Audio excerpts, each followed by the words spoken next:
I'm Frank Mutabila. Welcome. The government recently announced the much sought after $1.4 billion IMF package, and debate has been rife on this important subject. So today we have a Zanaco presentation, Demystifying the IMF package.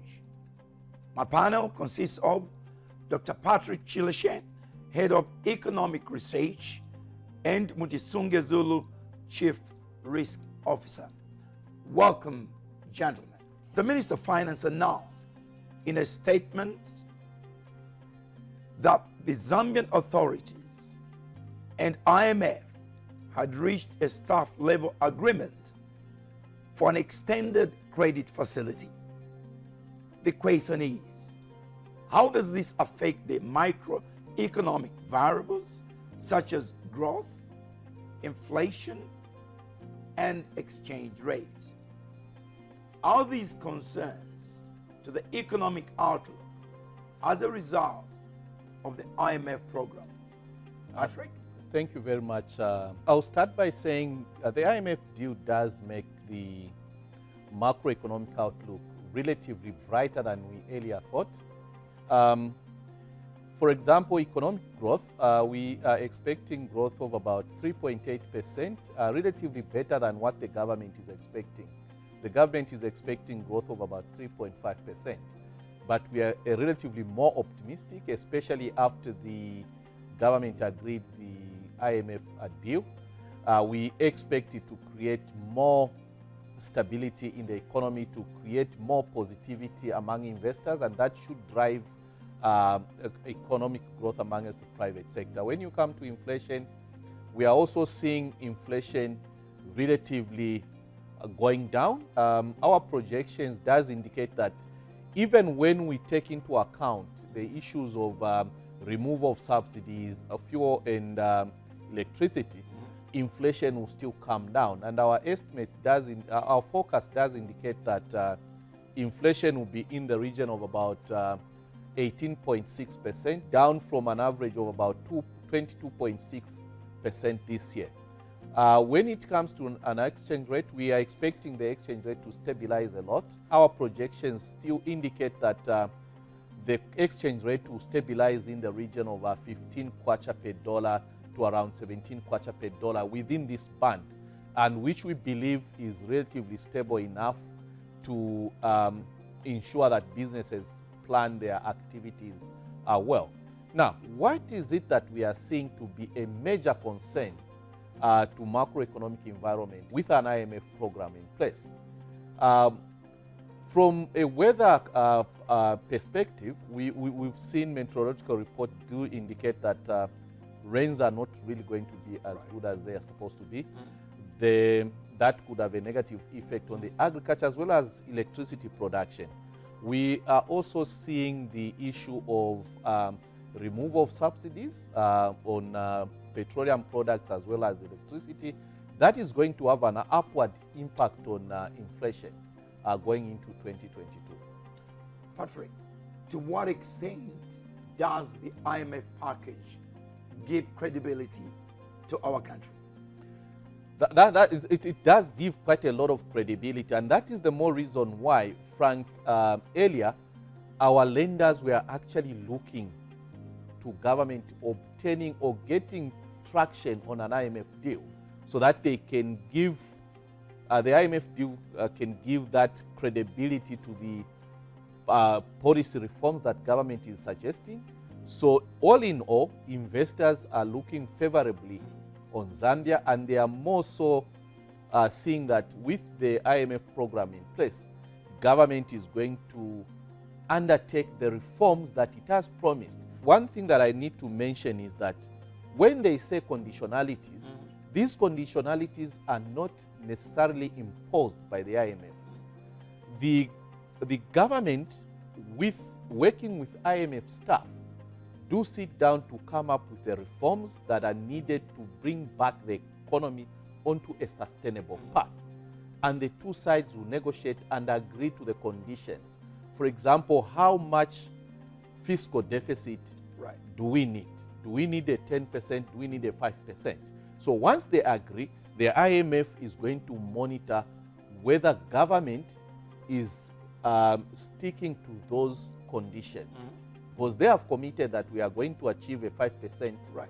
of GDP deficit. So they have to sit down every quarter.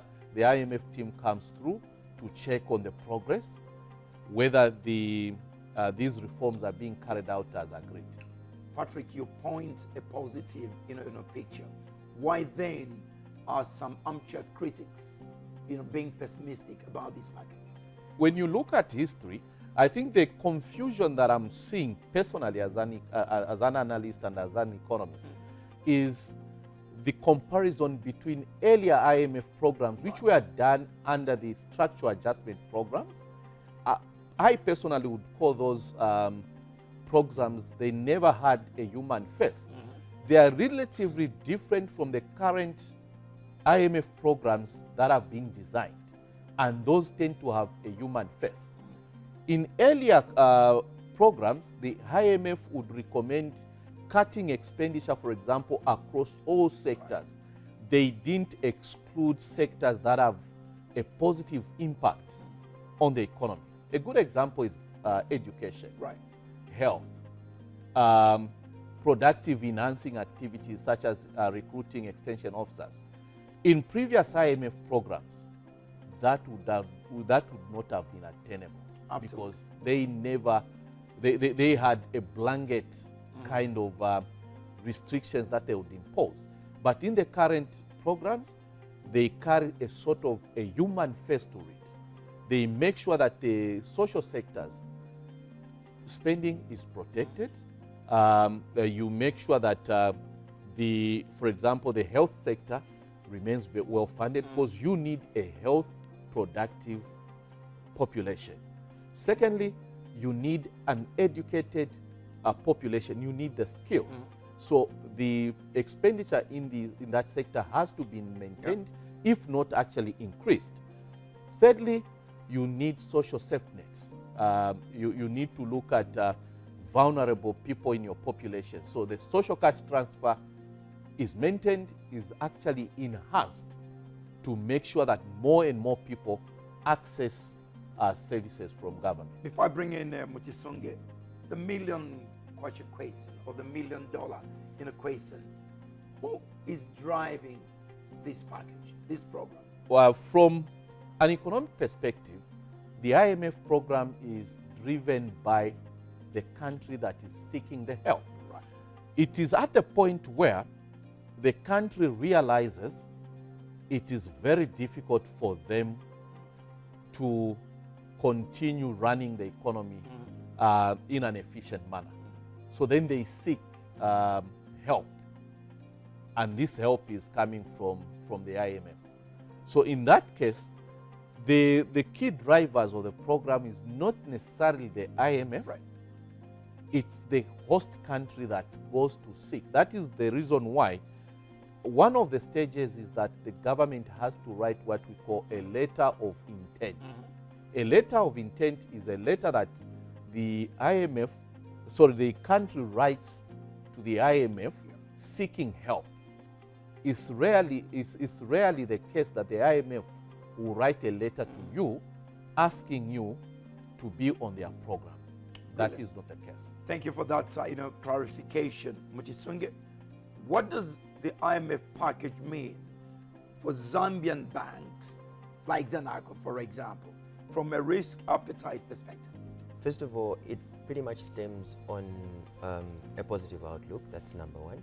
So if I take you back a few years, we're coming from a debt-laden environment. So we're in the labyrinth of a debt restructure. So what banks look at from a credit risk perspective is that your sovereign posture determines what the risk grading is for the bank. So in layman's language, what I mean is that it actually determines how much they should lend and which sectors they should lend to, okay? So there is that caution. So when your sovereign posture has deteriorated, banks then tend to shy away from lending and participating to extending credit, which eventually drives the wheels and the engine of growth for the nation. So getting onto a package improves the outlook because there are a lot of players that have been sitting on the fence for a very long time. Zambia has been talking about an IMF program, and only 22 months ago did they make a formal application. And this formal application only accelerated in the last 3 months post-August. Change of regime, political risk structure. So you can clearly see the link between the political posture of a nation and the sovereign risk rating. So because of constrained abilities and debt issues, Zambia ended up defaulting on its euro bonds. Right. And the rating agencies did rate Zambia default. That's Standard & Poor's, Moody's, and Fitch.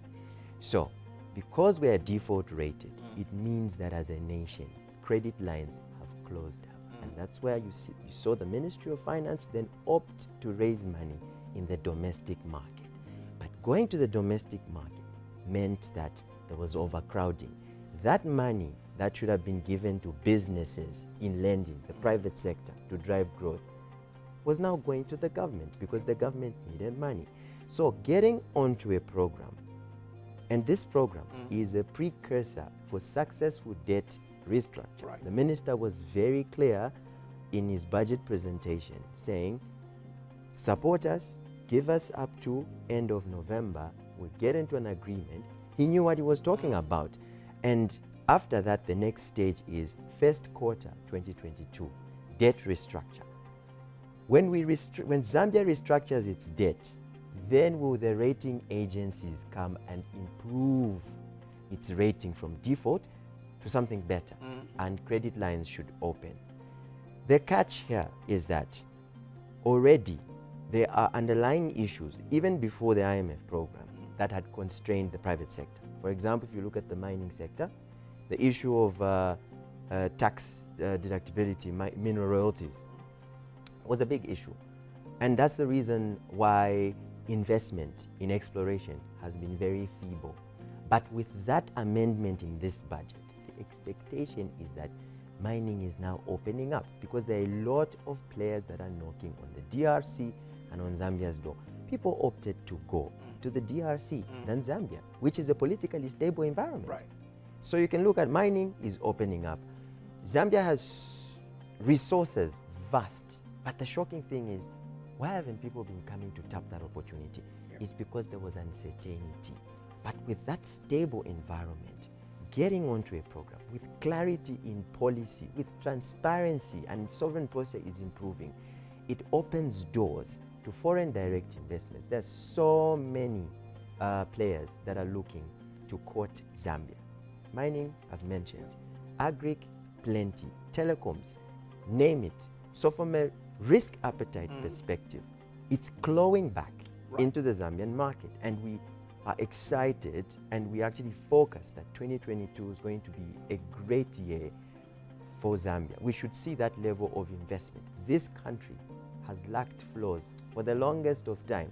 Now, you will get to see flows coming into Zambia because investors will now have a peace of mind and they'll be very certain about a return on their investment. So that is the link between political risk, which is the posture of a government, which speaks to governance, and the ease of doing business, and your private sector environment. And I'm glad that if you listen to the tone of the 2022 budget, it's very, very strong on private sector because there is realization now that it is the private sector that drives growth. The government just creates a conducive environment. When we talk about this 1.4 billion, how does the private sector directly relate to this 1.4? So I know that this question around the 1.4, maybe let me put it this way. Is 1.4 billion enough money to solve Zambia's problems? Zambia has so many problems. Absolutely. Exactly. It's not enough. But we don't so much focus on the 1.4 billion. It's a lot. It is a lot. But it's the positive externalities that come with getting onto a program, because you'd be shocked at the amount of flows that will come into Zambia. They would definitely be even 20 times more than the 1.4 billion. And that's what an economy needs to grow. Like I've mentioned, there's two issues here. There's debt, macroeconomic indicators stressed right now. Inflation, double digit. Interest rates are still fairly high. So, to solve the problem around debt, creditors have made it very clear. There will be no negotiation in the absence of something credible. What is that something credible? A package. They made it very clear. So this is one milestone that Zambia has attained, getting to year end. The next stage, debt restructure. Before I get back to Patrick, very briefly, Mutisunge, if we had not accessed this package, what could have been the consequences? Frank, it would have been grave, and I love that you've asked that question, because others do advocate for Zambia can manage to get out of this mess even without the IMF. It's true, but it's going to take 10 to 20 years.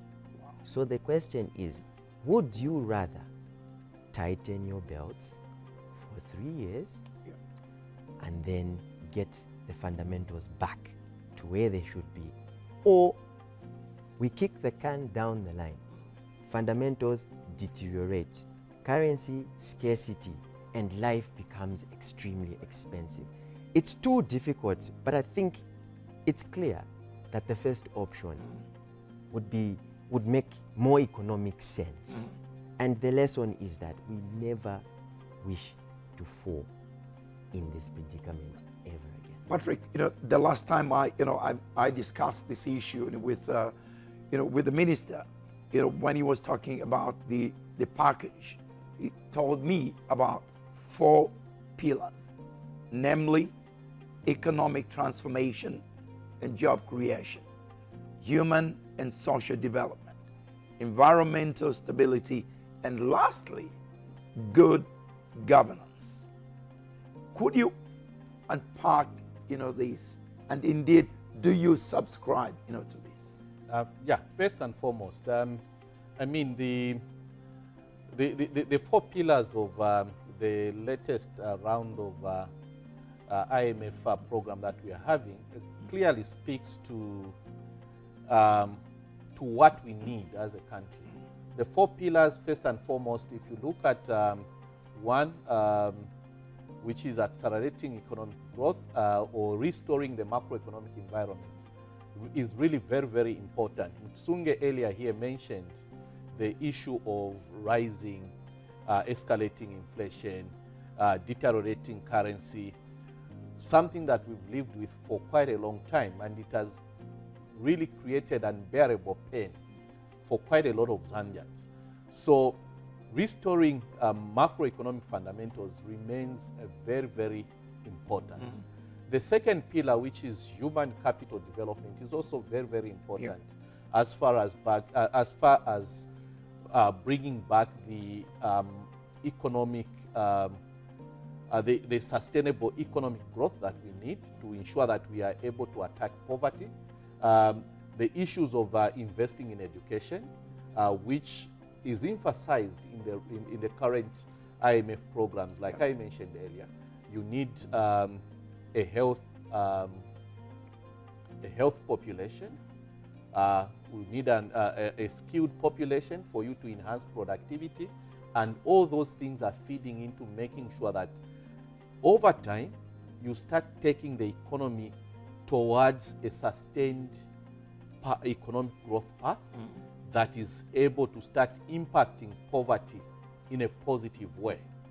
Good governance and indeed an IMF program, from my view, does try to instill the discipline, the political discipline in the leaders, in the sense that they keep an eye on the activities of the government to make sure that whatever has been agreed to, for example, if you have agreed to cut down on unnecessary expenses and enhance expenses in other sectors that have a positive impact on the well-being of Zambians, they will have to check whether you are walking the talk. And if you are not, they are going to get back to you to try and put you back online. So indeed, the IMF program is something that does speak to the 4 pillars that the Minister of Finance spoke about. Could you tell our viewers exactly, what is meant by good governance? Good governance is a very broad term. Yeah. Exactly. I read yesterday the statement by the Minister of Finance when he was speaking about trying to demystify the so-called conditionalities. For example, one of them he mentioned was following procurement procedures, making sure that the best candidate wins a government tender to provide a service. It also includes that the government is going to enhance efforts towards ensuring that there is rule of law in the country. You also have to look at issues of corruption to make sure that you minimize the negative impact of corruption on the general populace in the country. Right. Mujisunge, I know you have ably, alluded to the advantages, attached to the 1.4, billion. Couldn't the country have not gotten the same advantages if it had got the money on bilateral, basis from another country? Well, the Washington-based lender could be looked at, I think, Doc would correct me, I think they're the biggest lender in the world. Yeah. And I think there is more credibility in actually getting onto a package with a Washington-based lender than getting bilateral assistance from a country, because the only difference is when you get bilateral assistance from another country, I mean, that would be 1.4, and I don't think that it would have the same positive effects than if you, compared to getting onto a package with the IMF. Yes, you'd be getting 1.4 billion from another country, but then I think having to deal with the IMF is something very, very big. It's something big. The IMF is actually bigger than most nations, maybe except for the US and the like. So there is just that level of credibility that comes with that. And like I did mention, first of all, is that it's the positive externalities that we look at. And that's what excites us the most. We're not arguing so much about the 1.4 billion, because the 1.4 could have been 2 billion, it could have been 1, but it's with the benefits that come with that. And it's also meeting a condition that the creditors put on the table themselves. They say, deal with the IMF, we can negotiate and unpack this debt. Patrick, you want to add something? Yeah, just to add on what Mtsungi has said. I mean, credibility is the most important thing that the IMF carries. On top of that, the IMF has been working in the area of policy reform for a long time. They have a large number of highly competent technical staff who can be seconded to work with the host government to try and make sure that policy reforms that are needed to put the economy back on a sustainability path are enacted. So what you are looking at there is that the IMF does offer governments this this extra layer of support to their borrowers that may not be available when you go to a bilateral institution, for example, to another country to borrow. They may just give you the money, but the support that comes with the reforms that you want to undertake may not be forthcoming, and that may actually have a negative impact on your implementation of the reforms. Right. Gentlemen, I have to rush, because of time, but we got 1 or 2 questions before we wind up. Let's look at the package again, in terms of the conditionalities. IMF packages have been known to have tough conditions, and though the conditions have not been made public by the government, it has intimated that subsidies on electricity and fuel would be removed. is this not an IMF condition? Even if it's not, it's something related to the conditions that IMF put up. I wouldn't want to say they are IMF related, Yeah. but these are conditions that the government agreed to in order to realign its resource allocation. Mutisunge earlier did mention the issue of scarce resources, limited resources, but very many needs. And you have to put the resources to the best alternative use.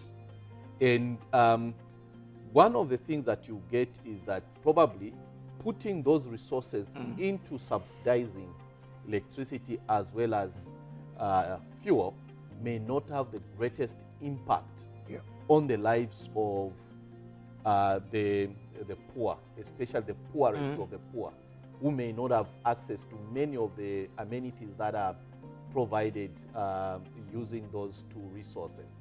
However, it's a two-way situation. So when you have, on one hand, you have this subsidy which you can give. Of course, it may have a positive impact on the poor through lower cost of transport. But on the other hand, you are limiting the amount of resources that you can spend on their education. Right. You can spend on their health. So you have two things. Should you let people go to the hospital and find no drugs and be able to pay cheaper transport to reach the hospital and die in hospital? Right. Or have someone probably pay a little bit more on transport and be able to go to a hospital where he is not going to be taught, can you now walk over to the pharmacy across the street for you to be able to get drugs? So you have to make those choices. Those choices are very, very important. And of course, some of the things may be painful in the short run. For example, the removal of fuel subsidies. But in the long term, you may find them to be positive. Right. Generally in the country. terms of resource allocation, Mutisunge, is this money which is being saved by removing subsidies going to social provisions like creating jobs, teachers, health workers? I should think so. Yes. I mean, I can infer from the 2022 budget because we are confident that that's the premise on which the budget was also presented. Right. The minister was on a show where you asked him a question and he was talking about hiring of nurses, teachers and the like. And if you want to look at it, you can look at it from a factor of production because what I'm seeing even from those 4 pillars, those are factors of production. So everyone was asking, where's the money going to come from? It's the savings that are going to come from here that are going to... And then if you look at education, for example, it's sad that people want to look at it as a cost. Yeah. But look at it as an investment. You are spending into education to improve the livelihoods of people, and then who knows, maybe that's where the next president will come from. Maybe that's where the next Zanaco MD will come from. So look at it that way. And then spending also on nurses and health workers. I mean, we are in a pandemic. It's not only COVID-19. I mean, there are other illnesses and diseases that need attention. I mean, if you go to hospitals, you look at the nurse-patient ratio, it's still very lean. So Doc here talked about the quality of health. I mean, the quality of health is important because without individuals, without people, there can be no production because it is human beings that then, apply the other factors of production to be able to run it. So yes, the savings are actually going to go there. One of the major problems this country has is financial management. How is financial management going to be attended through this package?